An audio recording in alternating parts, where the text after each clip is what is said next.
Spitfire's fuselage, a shell. It's a bloody skin, she says. Not a shell, isn't a tortoise. Love. You nod solemnly, and never make that mistake again. The tension tightens in July.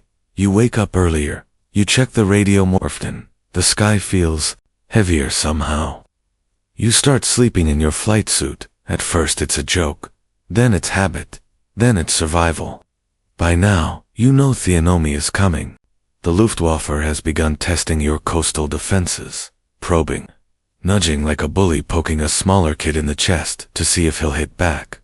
But you don't scramble yet. You sit. You wait. You watch the sky, and sometimes you wonder what it must be like on the other side. German pilots, what are they like? Are they scared? Are they as young as you?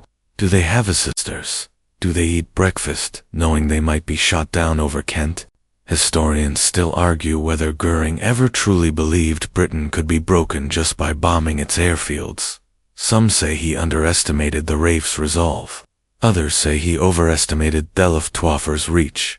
One thing's certain, none of them asked the 19-year-olds in the cockpit. The first official air battle over England starts on July 10th. You're not in it. You're still stuck on ground duty that day, cleaning the canopy of your plane with a rag that smells like engine oil and despair. But the sound of dog, fights far above you, crawls under your skin, and stays there. It's not like thunder. Thunder fades. This buzzes, rises, cracks, disappears, returns like a storm having second thoughts. That night, in the mess, someone says, "It's begun." The battle, capital B, and someone else adds, "It'll be over in weeks." You don't know whether that's comforting or not. You sit with your tea, lukewarm, no milk, and stare out the window. You don't see anything, just fields, clouds, cows. But you know, tomorrow the war will find you, and from now on, you'll take to the sky, knowing each climb might be the last. They wake you at 512. No sirens, no shouting. Just the dry voice of the duty officer, pushing open the door, and muttering. Pilot officer scrambling 10. You're not sure if you were dreaming, or just not asleep to begin with. But either way, your heart is already galloping. You yank on your boots, shrug into your life vest, May West they call it, and grab your helmet off the peg. Someone else's sock is an Oni boot. You don't care. The air outside is cold for July, damp, with dew and diesel. Your hurricane squats on the tarmac like a coiled cat. You run a hand along the fuselage out of habit, just to let her know you're back. The mechanic gives you a thumbs up, without making eye contact. That's how you know she's done her job. That, and the fact you're still alive. Control to yellow section. Scramble. Vector, 080. Angels, 15. That's all you get. A heading, an altitude, 0 frills. Yucklim, into the cockpit. Buckle the harness. Push the throttle forward with a shaky hand. The engine coughs, catches, and roars like a hungover lion. The whole machine trembles under you like it's nervous too. You taxi toward the runway with the rest of your section. 3 planes, 3 specks, against the morning sky. The grass strip is slippery and uneven. You gun it anyway. By that time, your wheels leave the ground. Your brain is already detached from your body. It has to. You're not thinking, you're reacting. The sky opens up before you. Pale pinks and cold blues stretch eastward. You'll feel the bite of altitude in your throat. The air up here is thinner, sharper. It smells like oil in tension. At 15,000 feet, you spot them? Dots at first, then silver shapes with crocacin, the wings. Messades, at least a dozen. This is it. Your first dogfight. The first thing nobody tells you. There's no such thing as battlefield awareness in the beginning. The moment it starts, everything breaks into noise and blur. Your section leader shouts, "Something Ginto," the radio that cuts out halfway. Your squad splits like spilled marble. Hey, World War II enthusiasts. In today's video, we slip into the battered boots and oil-smudged goggles of a young RAF pilot during one of the tensest chapters in British history, the Battle of Britain. You'll hear the roar of Merlin engines overhead, feel the sticky weight of your flight suit in a July heat wave, and wonder honestly if you'll serve the week, let alone the war.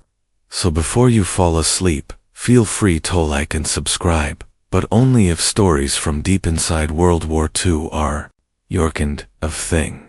Let me know in the comments what city you're tuning in from, and what time it is. It always amazes me how far these slow, dusty stories manage to march.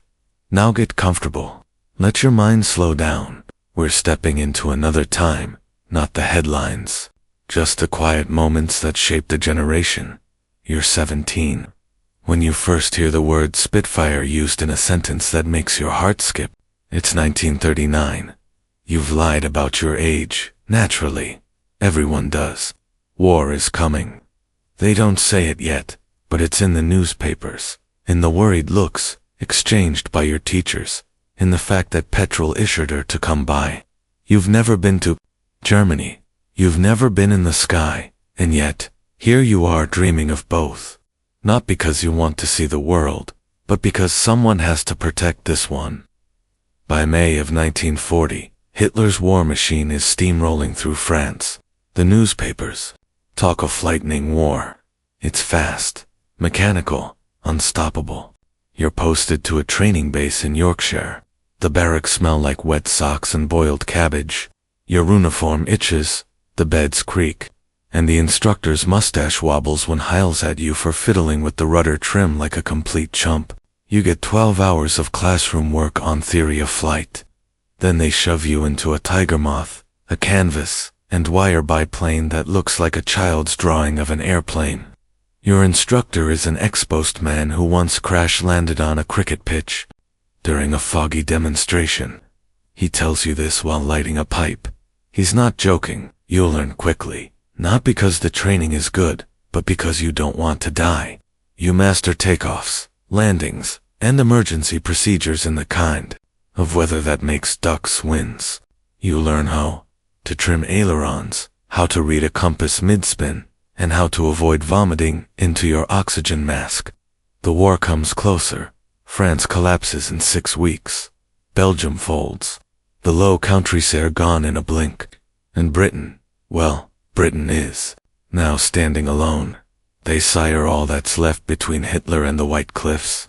You and a few hundred other pilots, most of whom have either too much confidence or not enough training, sometimes both. The news, says RAF, is prepared. That's optimistic. You're flying second-hand Hurricanes patched together with canvas gum, and what you suspect might be string. But public loves you already. The newspapers call you the few before the fighting even starts in earnest. Girls in cafes smile when you walk in wearing your wings. Elderly men tip their hats. One day a woman in a hert walks up to you and slips a St. Christopher's medal into your hand without saying a word. You keep it in your breast pocket. You still do. June fades into July and the weather turns sticky. You're transferred to a squadron, stationed in the south, not far from Biggin Hill. That name will become famous.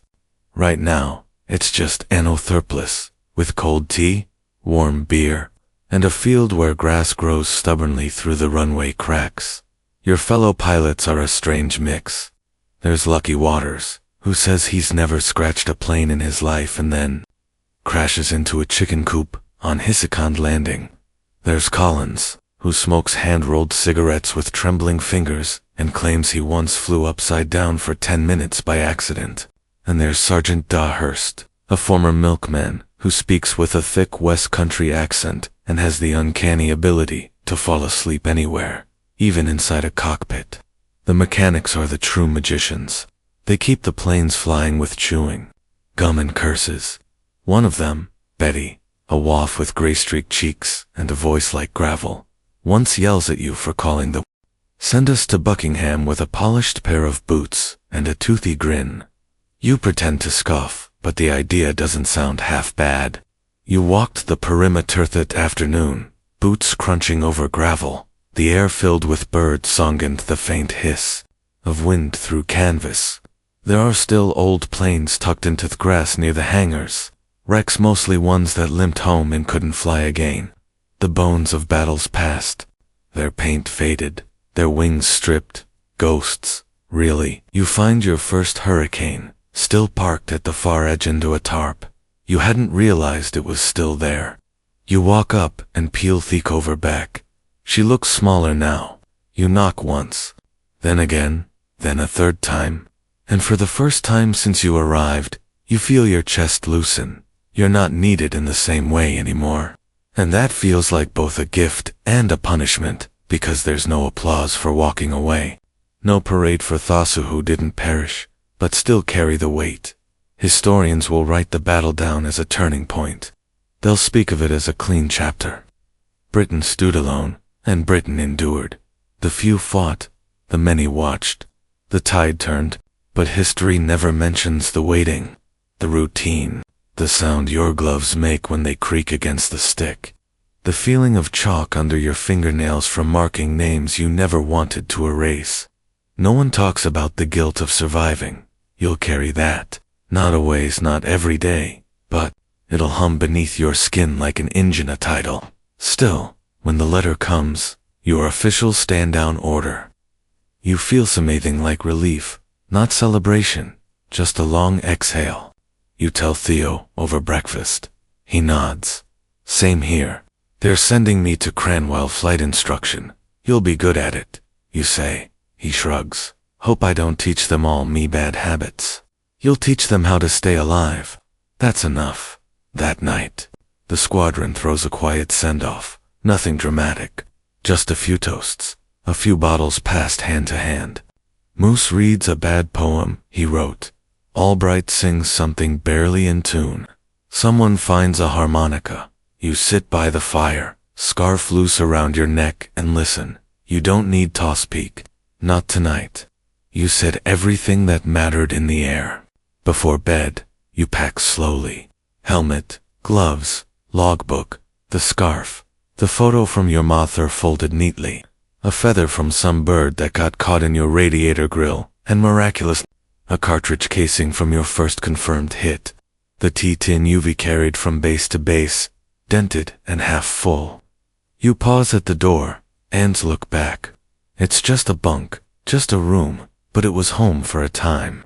At dawn, you walk the runway, one last time. The wind smells of dew and diesel. The sun crests low over the hangars, casting long shadows. You turn to your plane. You rest your hand on her nose. You knock once for luck, once for the machine, once for Thefrons you left in the clouds. And now, as the sky softens and your hands rest easy by your side, you finally let go. You don't need to scan the horizon no more. Don't need to count the dots. Check your 6 or hold your breath when the engine stutters. There are no more waiting to be updated. No more names to add. Just a quiet stretching forward like a field in spring. You feel your shoulders loosen slowly, gradually, not in a single moment, but in gentle layers, like frost melting under early sun. You imagine yourself in a place far from here, a beach maybe, or a garden, somewhere with wind that smells of salt, not smoke. And you imagine you're playing in a museum one day, polished, admired, not for what it did, but for what it endured, and what you endured, because that's what this story was in the end. Not just battle, but endurance. You walk away without fanfare. No applause, no salute, just the sound of boots on damp earth. And that's enough. The world will spin on the skies, will be quieter, and you, the pilot, who once flew into the storm, will finally sleep without expecting the siren. Let it fade now. Let the wind still. Let the war stay behind you. Go home. What you're supposed to do, but it feels performative. Like holding up a sign that says, "We're fine," when the windows are blown out and the roof's caved in. Still, something has changed. The raids are smaller now, sloppier, the fighter escort weaker. The bombers come in short waves, then scatter the moment you show your teeth. Theo calls them teasers. Half-hearted jabs from a bully, who's finally realizing you might hit back. Moose says he's getting bored. You're in at. You still go up with your stomach tight and your fingers twitching. Used to lie the tail fin every morning, half expecting it to fall off. But Unitas, other things now. Birdsong again. You'd forgotten what it sounded like over the drone of engines. Fresh bread at breakfast from the village baker, who just reopened his shop. Mail arriving more regularly. Actual letters, postcards, packages. From home. One arrives with a scarf. Green wool, too warm for flying but soft and smelling faintly of lavender soap. You don't know who sent it. The handwriting just says you're doing more than you know. You wrap it around your neck anyway. It helps. That evening, Bunny's replacement, a sharp-faced captain with tired eyes and a voice like gravel, calls a full squadron meeting. He doesn't say much, just there pulling the Luftwaffe off daytime raids, switching to night bombing. That means we won't see as much sky. Not for a while. You look around, no one cheers, but no one frowns either. It's not good news, but it's better than most. Afterward, you sit with Theo on the runway. The sun's going down, and Ferenc, the sky is clear, and the wind is warm. He's got a tin of something Thad claims to be beef stew. You're not so sure. Do you think it's over? He asks. You shake your head. Not yet, but maybe the worst of it. Maybe. He leans back on his elbows, watching a contrail fade above. I had a dream. Last night, he says. We were back at school, but all Thedekers were ground crew, and the headmaster was your Huracan. You laugh. Let me guess. Betty gave the math lessons. He grins and smacked me with a wrench every time I got one wrong. You sit like that for a while, Longino, for the stars to come out. No alerts, no sirens, just the sky, wide and still. Then Theo says, I'm thinking of leaving. You turn your head, surprised. What do you mean? Rotating out, applying for a ground post, maybe training. You don't answer because you've thought about it too. The war's not over, but this part, your part might be, or close to it. And the idea of flying another 30, knowing it might be for nothing, it's getting harder to justify. You ask, you scared? Always, he said. But now I'm scared of flying on a day I didn't have to. You nod, you understand. Later that week, it's confirmed. Your squadron won't be flying frontline daylight defense anymore. Not for the time being. The official term is stand down. Sounds restful, like a nap. In practice, it's waiting and watching. You start seeing replacements roll in. New lads with fresh gear and shiny boots. They're loud, energetic, asking all the same questions you used to ask. You watch them with a strange kind of fondness, pity, envy. One of them, a wiry chap with big eyes and a farmer's tan, asks you how many hits you have.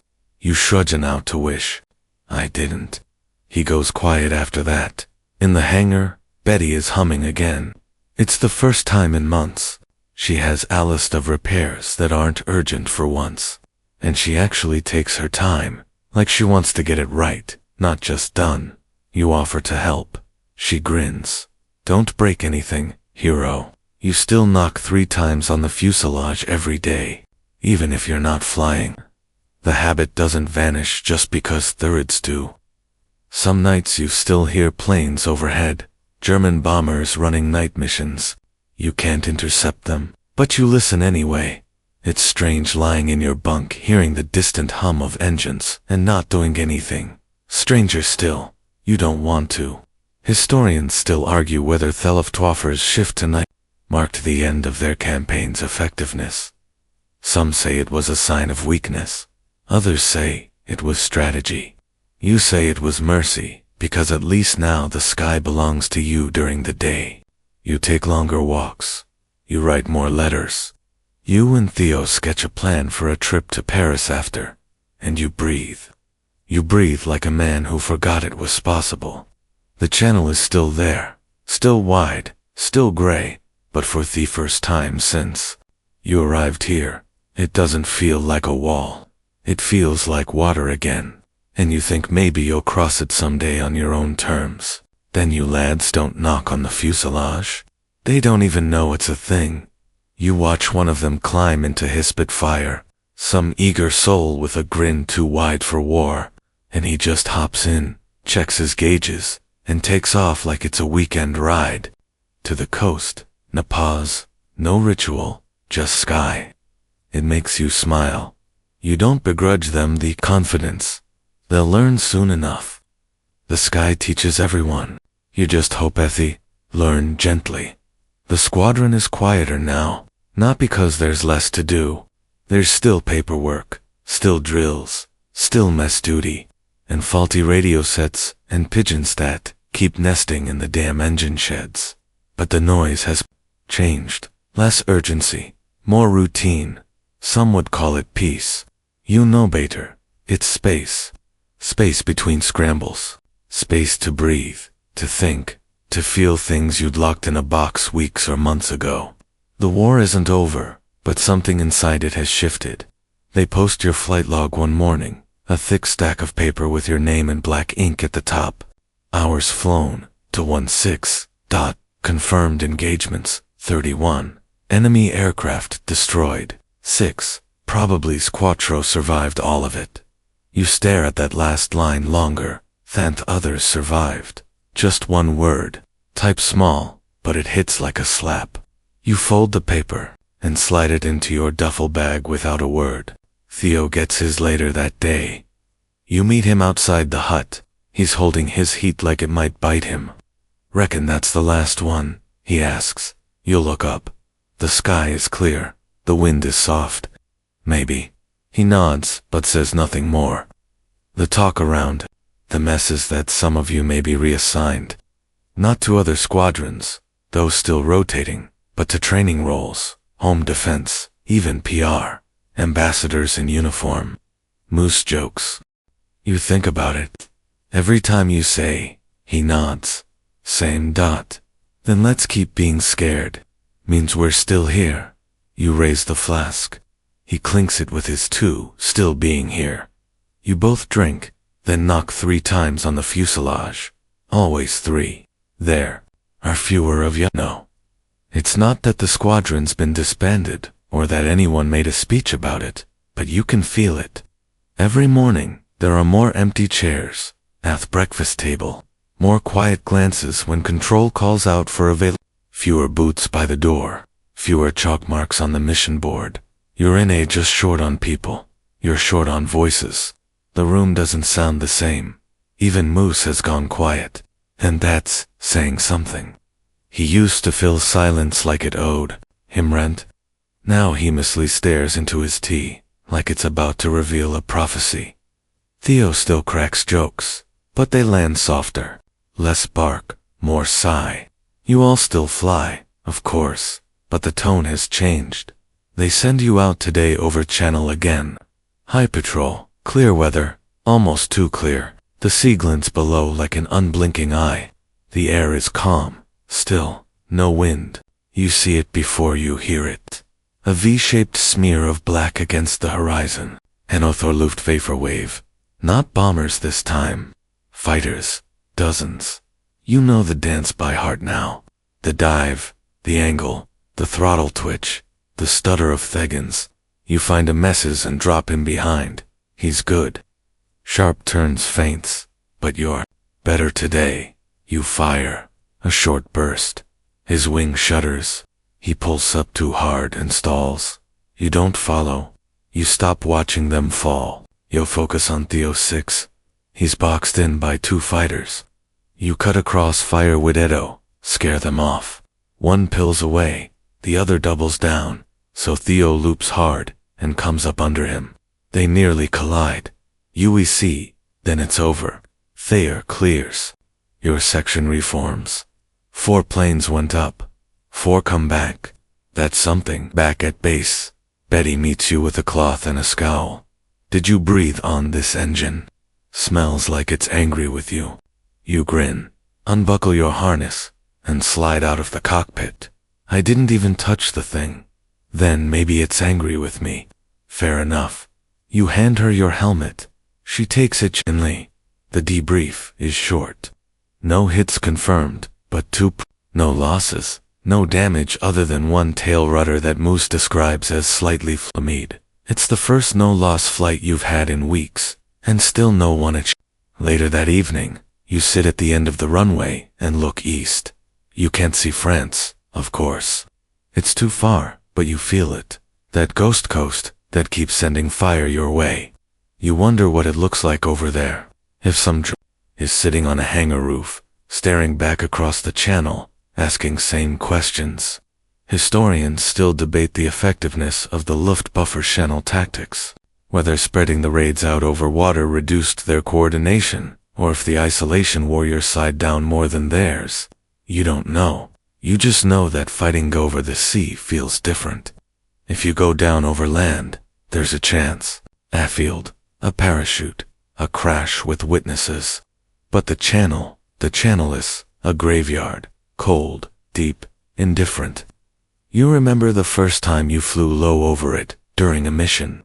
The way the waves looked like stretched skin. You could see the shadows of wrecks beneath the surface if you squinted. At least you think you could.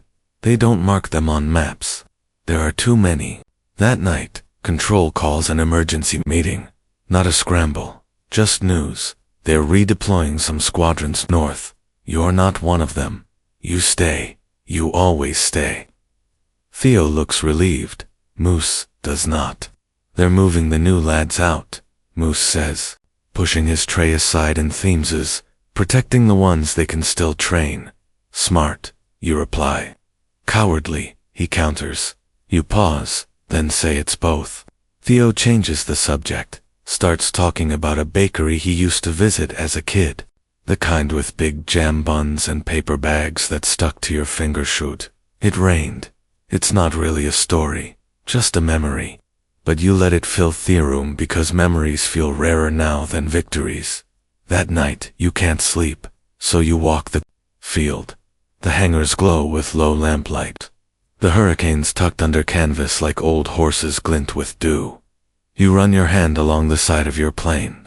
The paint is flaking near the exhaust vents.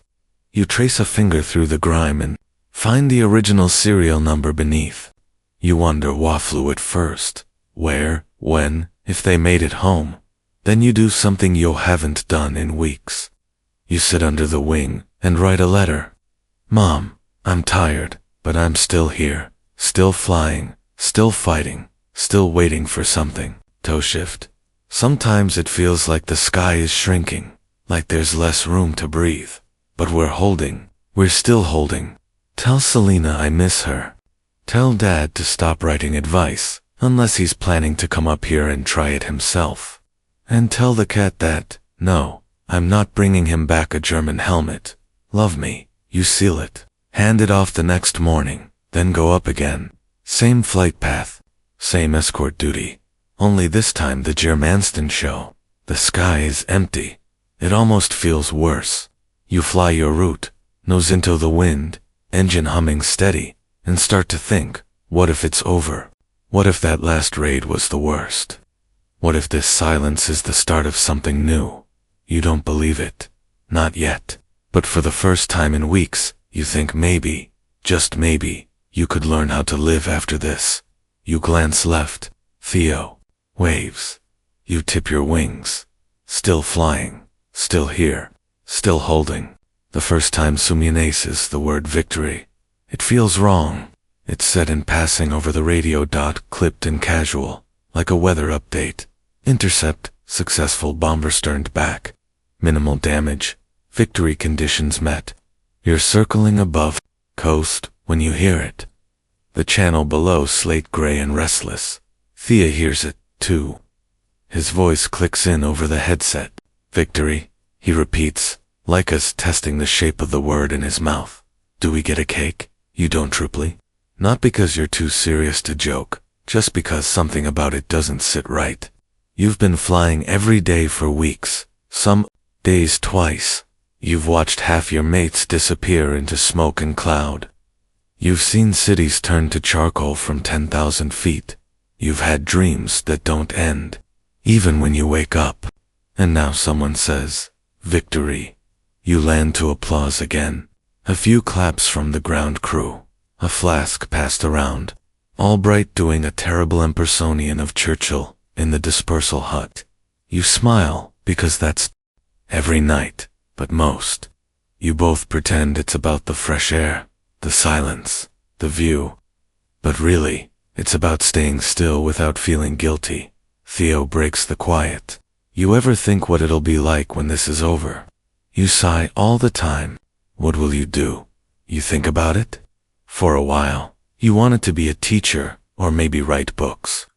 Now, the idea of classrooms and paper feels distant, unreal. I'll sleep, you say, in a real bed, without boots.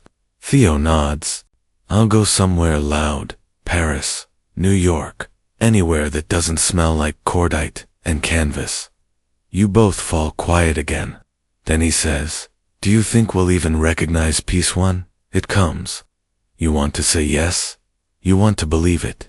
But the truth is, you don't know what a world without the hum of engines and the chatter of guns even sounds like anymore. You look up at stars, and you hope somehow you'll get to find out. You're woken by shouting. Not urgent, not a scramble, just laughter that sounds like samienetriing, very hard to forget where they are. You're groggy, pull on your boots, step out into a dawn still wrapped in mist, and find the cause. Theo, Moose, and Albright, crowded around a small crate behind the mess, where someone has screeded up a football and drawn goalposts in chalk on a crumbling brick wall. They're playing penalty shots using a dented tin can as a goalkeeper. It's ridiculous and weirdly moving. You watch from the steps, arms folded as Theo lines up a shot, mimes a dramatique warm-up stretch, then kicks the ball wide enough to hit France. Everyone laughs, even you. It's the first time you've seen Albright smile like he means it. It doesn't last, of course. By 7:40, the clouds break, and Control sends word. Heaviest day yet expected, full squadron readiness. Bunny gives a short briefing. His face is unreadable, but his hands don't stop moving. Fiddling with chalk, the corner off a map, the edge of his flight jacket. This is it, lads. Word from up top is that today could be the worst so far. Raids expected from Kalala, Cherbourg, even further. You'll likely be scrambled more than once. Don't burn out in the first run. Pace yourselves, and no heroics, Theo mutters under his breath. So heroics with moderation, got it. You suit up in silence. Everyone does. There's a rhythm to the prep now, that borders on sacred. Boots, suit, parachute, vest, helmet over your ears, gloves pulled tight. 3 knocks on the wing. You're airborne by 8:15. The sky is blue, perfect blue, which is never a good sign. Bombers love perfect weather, and sure enough, within minutes, contact bandits inbound. 50 plus, Vector 085 Angels 18. All squadrons engage. You didn't even flinch. It's just another day now. You climb tight formation. Theo ate to your wing, Albright behind you. The horizon fills with movement like a dust storm in the air. Bombers row after row, Hankels, inners, dies, all lined up like a parade you were never invited to. And above them, fighters, dozens. You dive? You don't hesitate. You can't hesitate. It's a blur again. Firing, banking, pulling into loop so tight your stomach stays 2 seconds behind your eyes. You target a Hankel fire long bursts. Watch the engine. Sputter. One of the gunner surgeons fire and misses barely. You roll dodge. Feel something slap the underside of your wing like a thrown brick. You're hit lightly. You stay up. Theo's voice crackles through. You good? Still flying? Then keep flying. Moose calls out. I got one. He's down. He's really down. Albright's breathing is too loud on the radio. Lost my guns, he says. I'm heading home. You break off to cover him just in case. A message comes. For him, you intercept. The dogfight lasts maybe 30 seconds, but it feels like a week. You get a burst in enough to make him back off. He turns and disappears, east. You escort Albright back across the coast. His landing is rough. Yours is worse. Your tail skid collapses on touchdown. You bounce twice before the hurricane finally groans to a stop. Betty's already jogging toward. You had just fixed this wing, gave it character. She throws a rag at you. You limp into the mess and grab a cup of tea with shaking hands. Theo walks in 10 minutes later, covered in grime and grinning like a madman.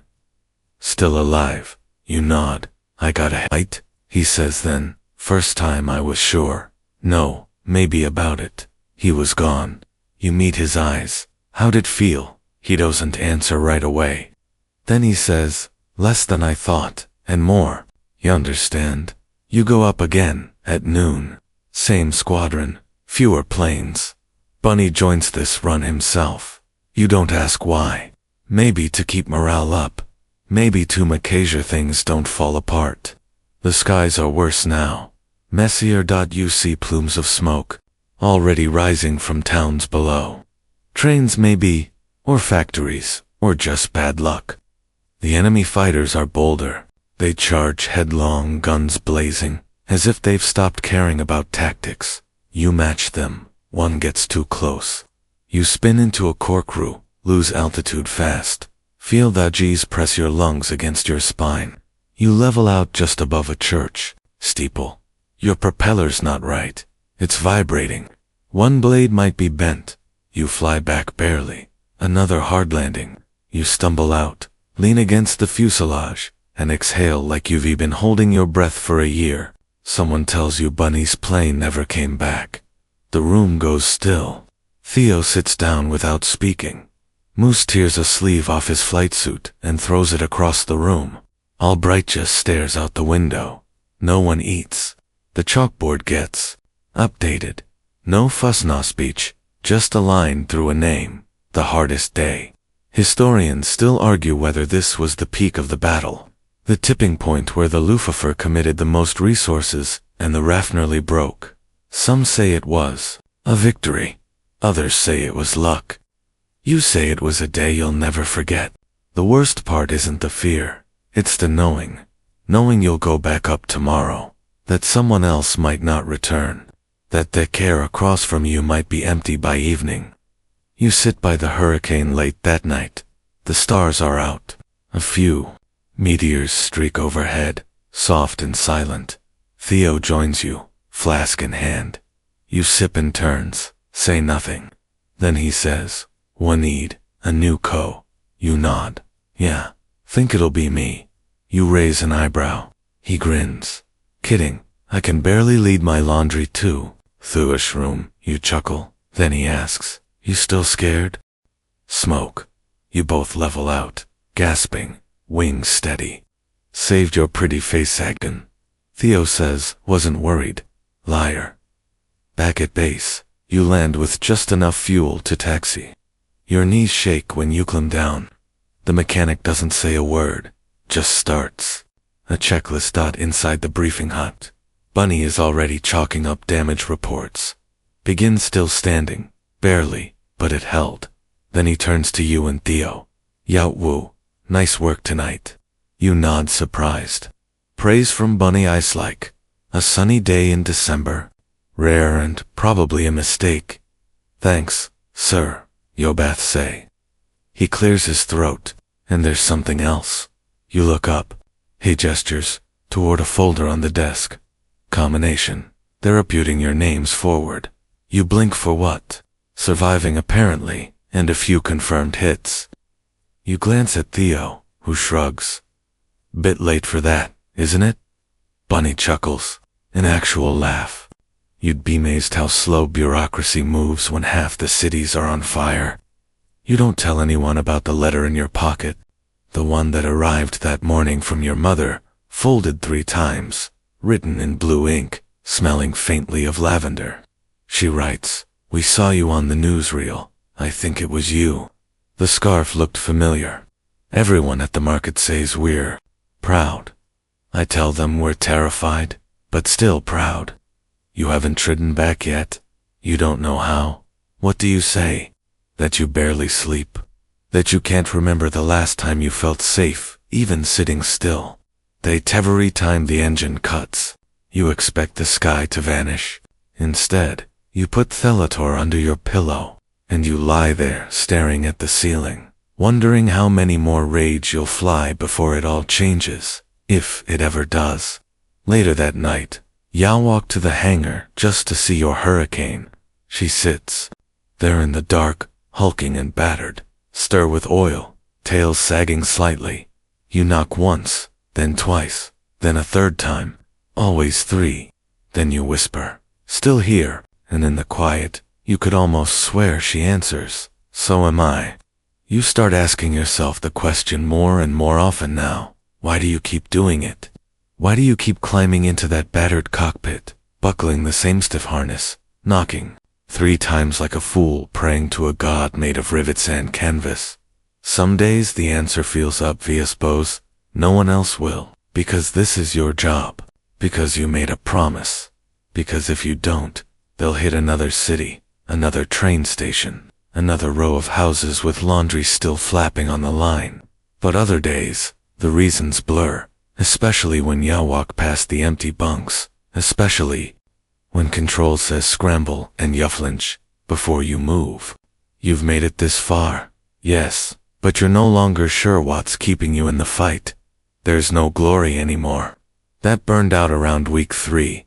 It's not even anger. You're too tired to hate. It's momentum, gravity, habit. The war moves, and you move with it. This morning, Bunny Saystire, expecting a shift. The Luftwaffe's changing targets again. Less focus on airfields, more on infrastructure, rail lines, power plants, bridges. They're trying to choke the country instead of punching it. Means they're getting desperate, he says, pacing. Or Cleaver, you think. There's a new face in the mess. A pilot from another squadron flown in after a base up north took a beating. He's tall, pale, blinking like he hasn't seen the sun in weeks. He sits with you in Theover eggs that are definitely powdered in toast that's mostly crumb. You lot always look this grim, he asks. Theo grins. We smile in our sleep. Hatchicle's good. I'll try not to die before dessert. Then, his name's Albright. He's younger than you somehow. You didn't think that was possible anymore. He asks what it's really like up there. You don't answer. Not because you don't want to, but because, how do you describe the moment you realize you're out of ammunition with 2 fighters on your tail? Or Thigit, twist of watching a friend vanish into the channel like they were never there. Instead, you say, loud, quick, sharp. He nods, trying to look like he understands. He doesn't. Not yet, but he will. By mid-morning, the sky is clear enough to fly, and control gives Theckel patrol duty over the coast. You go up in a foreman section. Yourself, Theobright, and one of the Canadians, whose name no one can pronounce, but who everyone calls Moose. It's supposed to be uneventful, and for the first half hour, it is just cloud, shadow, wind, the quiet breath of the engine in your ears. Orbit sticks close, flying tight and neat. You think maybe he'll be one of the lucky ones. Then control crackles and new vector bandits at 2 o'clock. Estimated 20 plus. Intercept and engage. You spot them 2 minutes later. Messes in a wide arc. No bombers in sight. This isn't a raid. It's a hunt. A fighter sweep. You clench your jaw. Click Yermak. Squadron. Form tight. Go defensive. Watch your 6. They come in. Fast. No pleasantries. No time for slow climbs or gentle rolls. Suddenly, the sky is teeth. You dive into the melee. Stick jerking under your hands. Tracer fire streaking past your canopy. You don't fire right away. You juke, feint, twist, trying to find an angle, a shadow, a mistake. Then you see an sloppy turn to wide. You pull in behind. Line him up. Squeeze. Your gunshammer, he jerks, rolls hard, vanishes into cloud. You don't follow because Albright is calling. Tail, tail, I can't shake. Where is he? You bank right searching there. Albright's hurricane twisting wildly, a message glued to his rudder. He's panicking. You can hear it in his voice. Too high, too fast, not enough altitude to play with. You dive, line up, fire. Your first burst misses. The second doesn't. The message peels off trailing smoke. Not a confirmed hit, but enough. Albright steadies. Thank you. Thank you. Bloody hell. You didn't answer. You're already climbing again. Theo joins you on the wing, a moment later. New boy's got his first gray hair. He'll earn the rest if he sticks around. You regroup. The enemy peels off. Too much resistance. Not enough damage done. They vanish back across the channel faster than they came. Your section limps home. Everyone's still alive. Even Moose, who claims he shot down 3 and might have hit a 4th if the sky hadn't gotten in the way. Back on the ground, Albright to the latrine and throws up. When he returns, pale and shaking, you clap him on the shoulder. You did fine. I couldn't. He starts. But you cut him off. You did. You're here. That's what matters. He nods too fast, then sits down and doesn't move for 10 minutes. That night, you and Theo sit outside again, watching the stars. It's become a ritual. Fuel's not infinite, and there's still a long day ahead. By the time you land, you feel it again. The weight behind your ribs. It's not dread. Not exactly. It's that old tiredness. The kind that seeps in and anchors you. Like the ground is trying to pull you down and keep you there, but you shake it off because control says you're needed again. Within the hour, another wave, another intercept, another scrape with Luftwaffe. You don't even flinch now when they give the order. By theft time you're airborne again. The clouds have thickened into steel. You rise into them like a knife. The Germans come in high, faster this time. A tight wedge of Dornier bombers, escorted by a swarm of Bf-10, stancing around them like angry hornets. You don't wait, you dive. And for the next 12 minutes, everything blurs. You fire, you miss, you fire again. A bomber peels away, trailing smoke, but you're not sure who hit it. You hope it was you, but you're also too busy not being shot to celebrate. Then you see Theo's hurricane spiral past your port side, belly down, and venting something that shouldn't be venting. He doesn't radio. You key in. Theo, ? You good. Silence. Then a sputtering voice. Bitsinged, still with you. You glance left. There he is, 100 yards off, flying low and wrong. You give him a quick nod. He nods back. Your own little battlefield handshake. You break off together, descending fast out of the worst of it. On the way back, the wireless crackles. Squadron 601. Tally confirmed. 6 bombers down, 3 fighters. No losses reported. Return to base for debrief and hot food. Repeat, hot food. Theo mutters. They said that last time. It was a biscuit. A warm biscuit. You remind him. Barely. Still, the idea of any food that isn't tinned or congealed lifts your mood. You land to applause. That's new. A crowd of ground crew and WSR standing at the edge of the field, cheering, clapping, one holding a teapot in the air like atrophy. You don't know why. You don't ask. You just let it happen. Back in the hangar, Betty greets you with mock outrage. You again, she says, tapping the side of your hurricane. Didn't even give her time to cool down. She didn't need it. She will if you keep treating her like a taxi. You grin. She grins back. Inside the mess, someone has actually made a proper hot meal, cabbage, meat of indeterminate origin, potatoes, doesn't matter. You eat like it's steak. Theo raises a mug of tea. To London, he says. To cricket in a crater, you reply, and everyone toasts. For once, no names go on the board that night. No chalk, no tally, no Mia. The room feels a fraction lighter because of it. Later, in your bunk, ya woo her. the distant rumble of anti-aircraft guns over the coast. Another raid somewhere. Not your sector. Not tonight. You lie still, listening to the muffled percussion in the distance. It almost sounds like thunder. Then you roll over, tug your blanket tight, and close your eyes. You see the cricket match again, the waving hands, the trees still green at their centers, and you think, Maybeth, it's how we win. Not by shooting more, but by waking up, putting the kettle on, and refusing to disappear. You come back with a hole in your wing the size of your fist. No big story, fist time, no dramatic spin, no narrow escape, just a spray of 20 millimeters from a that got too close and stayed too long. You don't even remember when it happened, only that the plane felt sluggish on approach, and you saw the damage. While taxing in, Betty runs a hand over it. You trying to make me work weekends? You shrugged, thought I'd give you something new to swear at. She smiles barely, then shakes her head and calls over two of the lads to help with the patch. Inside, Bunny's hunched over the operations board, drawing thick circles over the channel. They're changing tactics, he mutters. Tighter formations, heavier escort, more focused. You ask. Focused? How?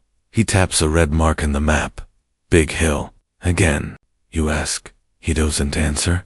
Biggin's already been hit twice this week. Last time they lost woe hangars and half a dozen ground crew. It's barely functioning now. Just a smear of concrete and crated grass, but it's still on the map, and that's enough for Jerry to keep hammering it. You sit down beside the wireless, set and listen to static for a while. Sometimes there's a burst of Morse. Sometimes a coded message about formations or fuel shortages. Mostly, it's silence. Theo sits beside you. He's chewing something that might be gum, or just a very stubborn piece of meat. You think they're wearing down? He asks. You think about it. I think they're trying to make us feel like we are. He nods slowly. It's working. That afternoon, you get an hour to rest. You lie on your bunk with a newspaper over your face, shielding your eyes from the sun spilling through the cracked window. The front page says London, still burning. Inside there's a photo of Churchill waving his hat. Below it, a story about a pilot who shot down 6 aircraft in one day. You don't recognize its name. You wonder if it's real. You drift off for maybe 10 minutes, then wake up to the sound of engines. Outside, not planes, trucks, supplies. Maybe you didn't check. You don't want to check. By evening, the wind has shifted, and thesmal of smoke reaches even this far inland. It clings to your clothes, your hair, your tongue, even after you wash. It stays like the war is finding ways to live under your skin. Then comes the next scramble. Late, almost dusk. It starts with a simple call. Squadron 601-2 readiness. Possible raid incoming. You suited up without speaking. Theo's doing the same, biting down on a half-burnt cigarette that isn't even lit. On the tarmac, the ground crew is already moving. You climb in. The engine stutters, then roars to life. The vibrations settle into your bones like a heartbeat. 3 knocks. You're up, climbing fast into a sky painted orange and violet. The sun dips low behind your lift wing, blinding. You squint into the glare, scanning for movement. And there it is. The raid is smaller than usual. Just a dozen bombers. Maybe more. But they're low, too low, aimed straight at big again. You dive with your squadron, splitting into pairs. You and Theo fall into rhythm immediately, weaving through enemy fighters like twin threads on a loom. You line up on a Henkel and fire. Your rounds walk across the fuselage, sparks blooming metal peeling away like bark. It banks hard and drops, but you don't cheer because now you're being chased. You pull into a climb, jinking right, throttle wide. Open, the nose of your hurricane lurches skyward. You glance back, Meesmid, close, too close. Then a flash beside you.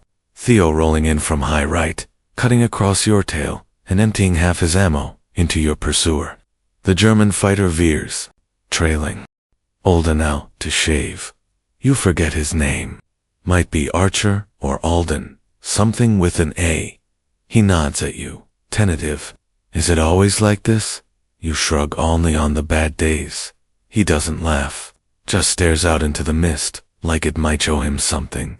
If he watches long enough. We lost my brother at Dunkirk Hessies. Figured I'd do something useful. You don't know what to say to that, so you just sit beside him. Sometimes silence is all there is. Back inside, the fog hasn't lifted.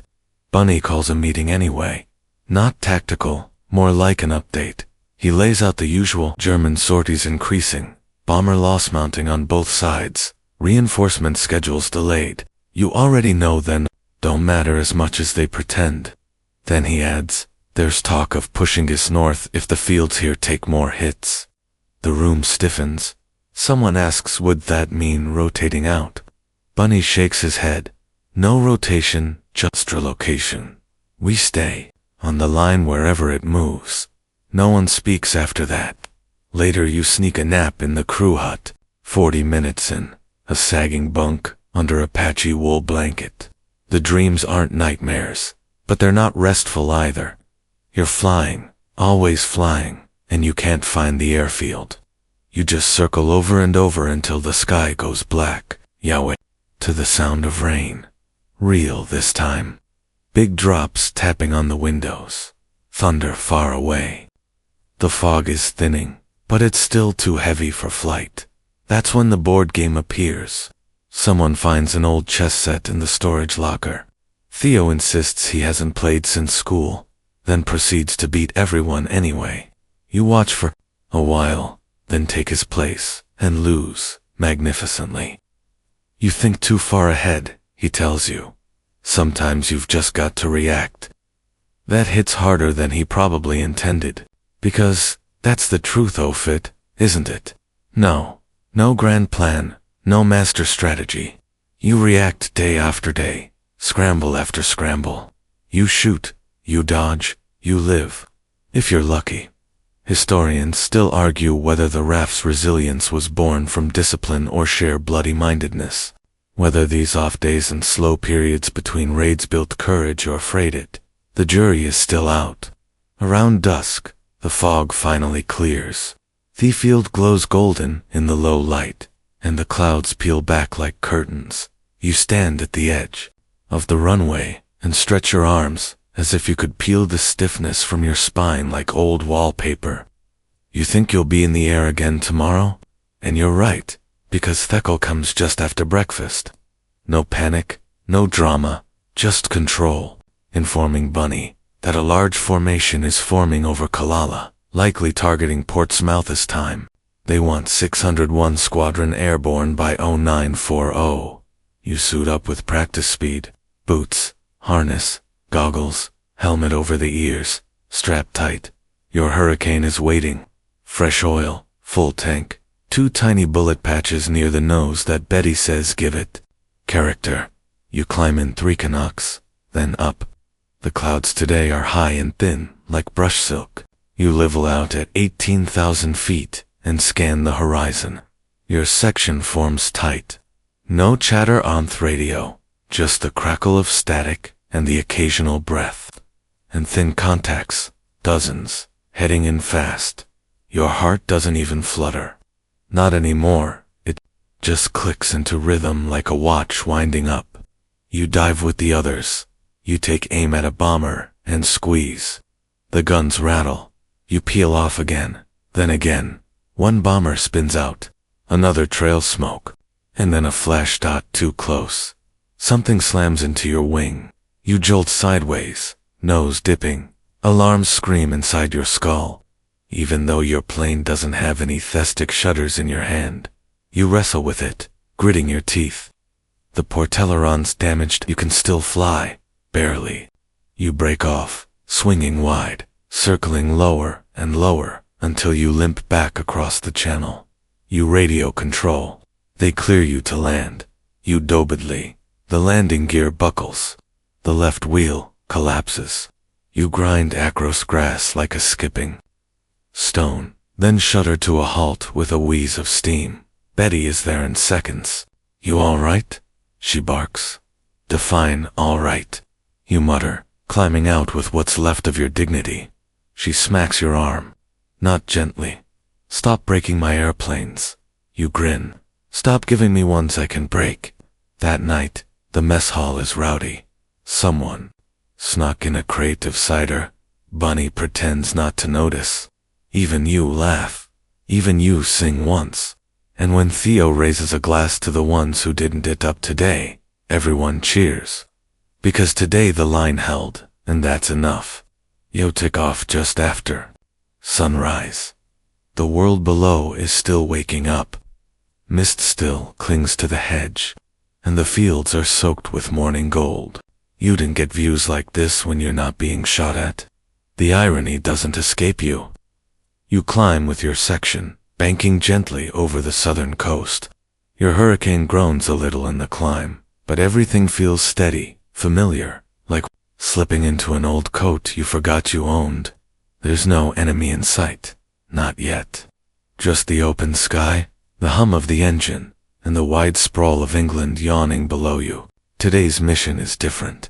You're not chasing bombers or intercepting a raid. You're doing top cover over London, standing guard, watching for the next punch. You've done it before, of course, but not like this, not after that night, because now London isn't just the capital, it's a furnace. The Blitz has changed things. From above, the city looks half erased.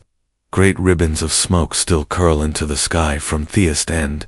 The docks, the warehouses, whole neighborhoods blackened, still smoldering in places. You fly over it slowly, your engine, a dull murmur in haze. Theo says nothing on the radio. Neither do you. Words wouldn't help. You spot Saint pulls through the mist, a pale dome rising stubbornly from the ashes. The firebombs didn't take it. Somehow it's still there, still standing. You'll feel something rise in your chest. Not hope exactly, something quieter, like a thread off defiance, being tugged tight. Below you see movement, people tiny from this height. Some gathering, some standing still, some waving. You blink, surprised. They're waving, you say over the radio. Theo responds. Can't tell if it's thank you, or try aiming better next time. You smile. Even now, they find ways to carry on. Historians still debate how much the Blitz changed public opinion, whether it hardened the will of the people, or simply numbed them. But from up here, it doesn't look like surrender. It looks like survival. You bank left, and loop over Hyde Park. The trees are blackened at the edges, but they're still green in the middle. You spot a group of people playing cricket in a clearing. In this cricket, Theo lets out a disbelieving laugh. Using this, every ridiculous second, you circle once more, then head west. Not the polite chuckle you hear when someone makes a bad pun over breakfast, or the brittle kind that sometimes fills the silence after a close call, but real laughter, honest, full-throated, nearly hysterical. You and Theo are sitting on crates, behind the hangar, trying to fix the strap on his flight helmet, and it's going terribly. Every time he tries to adjust the buckle, it slips and smacks him in the chin. By the fourth time, he lets out a groan so dramatic, it sounds like a Shakespearean actor dying mid-men monologue. You lose it. Bent over, gasping, holding your side, laughing harder than you have in weeks. For that one moment, the war falls away. The sky is just the sky again. The ground doesn't smell like fuel and nerves, and you're not 19 with weight of a nation resting quietly in your lab. You're just a kid in a field with your friend. Of course, it doesn't last. Nothing does. By the time lunch rolls around, there's word of another massive raid forming across the channel. Control has the maps out. Bunny's already pacing. Betty's shouting at someone for over-tightening a bolt on your undercarriage. You haven't even finished your sandwich before you're scrambling. You don't panic anymore. Not in the old way. It's not adrenaline, not even dread. It's more like ritual. Everything has its place. Suit, goggles, harness, canopy, engine check, wing tab, 3 knocks. The sky is quiet when you take off. Eerily so. The kind of quiet you only notice because something big is about to happen. At 15,000 feet, the cloud cover parts, and there they are. The biggest formation you've seen yet. It's not just a raid. It's an armada. Bombers in rows so tight they look like your floor in the sky. Fighters above them like angry bees. You count 50, then 70. Then you stop counting because the numbers no longer make sense. Theo's voice comes through the radio, thin and too calm. That's a lot, offers Yuki, your mic. Yeah. Wonder if they're planning a party. Then, Bunny, all units, engage at will. Hit them hard. Pick off stragglers. Don't get noble. That last part sticks with you. Don't get noble, which is his way of saying, don't die. Proving a point. You dive. Your first burst misses wide. Nervous probably. But your second clips at Junker's midwing, and you see a chunk of fuselage spin off like a leaf. Thebamore doesn't fall, but it drops out of formation. Close enough. Theo gets one full-on dot, lights the tail up like a bonfire. You glimpse 2 parachutes open as it falls. A good sign. You hope they make it. The messes arrive almost lazily, like they've done this 1,000 times. They pick off the outer edges first, slow, methodical. One drops in behind you, and 430 heartbeats you do nothing but bank, dive, climb, and pray. You escape, but only because someone else takes his attention. You don't see who. Back into the mess, into the noise and light. You munked what's left of your ammo into a formation, passing over Brighton. One bomber peels off, wobbling like a drunk bird. You don't wait to watch it crash. There are too many others. The whole engagement lasts 28 minutes. It feels like years. You limp back to base with a shattered canopy and one flap refusing to extend. You land sideways, literally sideways. The wheels hit the grass at an angle that earns a full round of swearing from the ground crew. You step out and immediately fall over. Not from injury, just from how hard your knees are shaking. Betty appears. She doesn't yell this time, just walks a slow circle around the aircraft, muttering bloody Maracloinder, her breath. Inside the mess. Someone's made a fresh pot of tea. You didn't ask who, you just drink. Theo is there. So is Bunny. So are a few of the new lads, blinking like they've just crawled out of a nightmare. One has blood on his sleeve, not his. The tally goes on the board. You don't ask. You already know. Graves again. This time for real. No mystery. Just down. Confirmed. And Flash's replacement. Young Carter, the one who called the hurricane cute. Gone on his 3rd day. No one talks much. You eat cold stew. You stare at your boots. You forget what day it is. Someone puts a record on. Jazz again. Something with horns and ass-off rhythm. It doesn't help. It just fills the room like fog. Later, yuckly on your gear. No one asks you to. It's just what you do now. A way to stay busy. A way to keep your hands from shaking. You scrub the grime from your goggles. You check the stitching on your harness. You oil your boots. Not because you want to, but because the alternative eye is thinking, and you can't do that right now. You sit with Theo, outside the barracks, as the sun sets. He's got his helmet in his lap, running a finger over the name stitched inside. T-Reed. You. Ask you all right? He shrugs. Better than them. You both fall quiet again. Then he says, you ever think about not flying? You blink every time I climb in. Same. He pulls out a small notebook. You didn't know he kept one. What's that? You ask.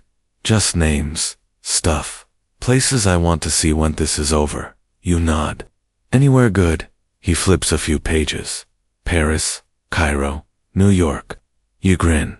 Bit ambitious. Why not? If we're going to survive this, might as well dream big. You sit in silence. Then, almost too soft to hear, he says, I don't want to be brave anymore. I just want to be live. You don't respond because what would you say? You lie awake again that night, and when sleep finally comes, it's filled with noise. But this time, not battle. You're flying over a quiet coastline. The sun is setting. No enemies, no fear, just you, a humming engine, and a sky that finally feels safe. You're grounded next morning. Not for injury, not even for mechanical failure, just thick fog curls across the runway like spilled milk, and the sky hangs low enough to touch. No one flies, no one can. You sit in the dispersal hut with a lukewarm mug of tea and a sense of guilt you can't quite place. Like you're skipping school while the world burns. Theo's across from you, balancing a pencil on his upper lip. He's winning. The rest of the hut is quiet, save for the occasional shuffle of boots or the crackle of the fire in the corner. Someone tries a crossword. Someone else hums a song no one can name. You'd think stillness would be a relief. It's not. It just leaves more room to think. The fog wraps around the hangars, muffling sound, dulling everything into a kind of strange floating silence. You step outside anyway, walking the perimeter path slowly, collar up, boots scuffing against gravel. The air smells of damp earth and hot oil. You pass the maintenance tent and see Betty under the wing of a Spitfire, tapping gently on affuel line with the back of a wrench. A bit obsessive, isn't it? You call out reticent. Look up. You trust your engine because I am obsessive? Fair point. You keep walking. Toward the edge of the base, beyond the last shed, you find one of the new lads sitting on a stack of crates. He looks barely. You sit alone at the table, helmet still in your lap. Betty the mechanic, Passisby stops, sits. I heard. She says you nod.